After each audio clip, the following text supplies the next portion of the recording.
There are a lot of companies that were in businesses that no longer exist today, and yet they're very profitable, they're growing, and it's because they understood a few key principles of business.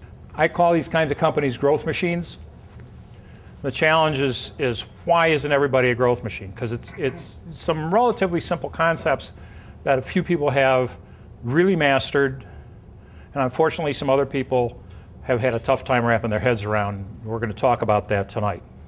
But to give you an idea of just a few of the companies to talk about here, I want to talk about Illinois Toolworks and their shake-proof division, GE Healthcare, and S&C Electric Company, amongst a few other small ones. You may say, well, these are large companies. I'm a small company. How can I identify with this? I'm going to talk about ITW shake-proof back in 1926, where they were probably smaller than a lot of the companies you all do business with. They were not a startup company, but they weren't much beyond that. The principles of GE Healthcare and the principles of S&C are principles that any business person, whether they're a large company, small company, whether they're in service or manufacturing, whether they're business to business or consumer, they're principles that apply equally to all of them.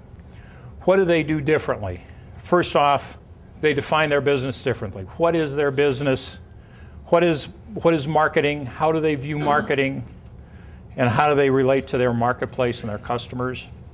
They do it differently and they think differently about it. How close are you to your customers? These people are very close to their customers. They have a partnership with their customers.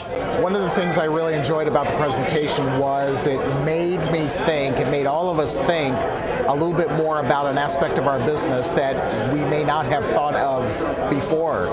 And that made my brain hurt. And you really had to think about it. I'm in a very commoditized business, and we constantly think of how we can differentiate ourselves from our competitors. And I realize we're kind of going at it the wrong way. I thought it was very good.